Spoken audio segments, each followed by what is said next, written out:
मुझे कई बार ऐसे हॉन्टिंग कॉल्स आए हैं जहां पर लोग परेशान होकर अपने भाई के लिए, अपने पिता के लिए, अपनी माँ के लिए इमरजेंसी में फ़ोन करते थे कि भैया डॉक्टर बोल रहा है, अस्पताल बोल रहा है कि मात्र आधे घंटे की ऑक्सीजन बची है। नमस्कार, आप देख रहे हैं लाइव सिटीज़। मैं हूं आपके साथ शिवम। केंद्र सरकार के द्वारा राज्यसभा में एक रिपोर्ट पेश की गई और जिसमें साफ तौर पर यह दर्शाया गया कि कोरोना के जब पूरे देश में कोरोना का दूसरा लहर चल रहा था उस वक्त एक भी व्यक्ति की जो मौत है वो ऑक्सीजन की कमी से नहीं हुई है, जिसके बाद जो पूरे देश की सियासत है वो एक बार फिर से तेज हो गई है। लगातार विपक्ष के नेताओं के द्वारा सत्ता पक्ष के नेताओं पर हमला किया जा रहा है। इसी क्रम में आपको बता दें कि आज लोजपा के सांसद चिराग पासवान जब पटना एयरपोर्ट पर पहुंचे और हमने उनसे यही सवाल किया। इस पर क्या कुछ कह रहे हैं चिराग पासवान, पहले आप वो सुने।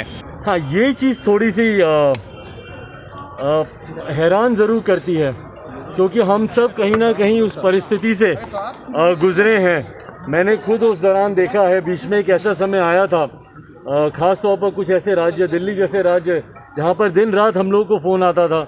मुझे कई बार ऐसे हॉन्टिंग कॉल्स आए हैं जहाँ पर लोग परेशान होकर अपने भाई के लिए, अपने पिता के लिए, अपनी माँ के लिए इमरजेंसी में फ़ोन करते थे कि भैया डॉक्टर बोल रहा है, अस्पताल बोल रहा है कि मात्र आधे घंटे की ऑक्सीजन बची है, अब हमको नहीं पता इसके बाद हम क्या करेंगे।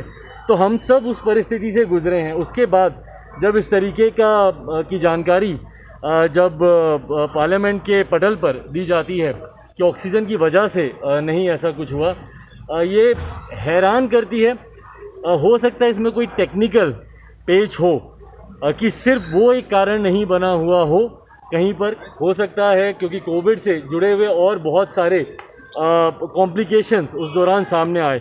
कई लोगों की कोविड ठीक होने के बाद भी हार्ट अटैक से उनकी मौत हुई, तो कई और तरीके की परिस्थितियां भी सामने उत्पन्न हुई।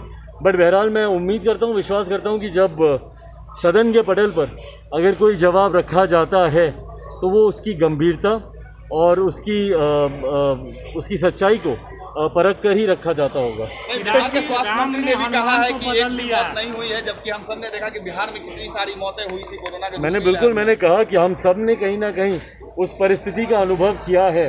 उसके बाद इस तरीके से कहना कहीं ना कहीं मुझे लगता है कि ये उन लोगों को विचलित ज़रूर करता होगा जिन्होंने अपने प्रियजनों को ऐसी परिस्थिति में खोया है। तो आपने साफ तौर पे सुना, चिराग पासवान का कहना है कि जब पूरे देश में कोरोना की दूसरी लहर चल रही थी उस वक्त हमने और आपने दोनों लोगों ने देखा है कि किस तरह से कई फ़ोनें आती थी हमारे पास भी और लोग कहते थे कि ऑक्सीजन नहीं मिल पा रहा है, जिसके कारण जो हमारे परिजन हैं उनकी मौत हो जा रही है। ऐसे में चिराग पासवान ने केंद्र सरकार के फैसले को लेकर चिंता जताई है और साफ तौर पर कहा है कि इसको लेकर केंद्र सरकार को जांच करनी चाहिए। अब देखने वाली बात होगी कि जिस तरह से विपक्ष हो या कई सारे नेता लगातार केंद्र सरकार पर हमलावर हैं, तो ऐसे में अब केंद्र सरकार इस फैसले को लेकर आगे क्या कुछ करती है। बहरहाल आप बने रहे हमारे साथ। अगर आपने हमारे चैनल को सब्सक्राइब नहीं किया है तो जल्द से जल्द सब्सक्राइब कर ले। धन्यवाद।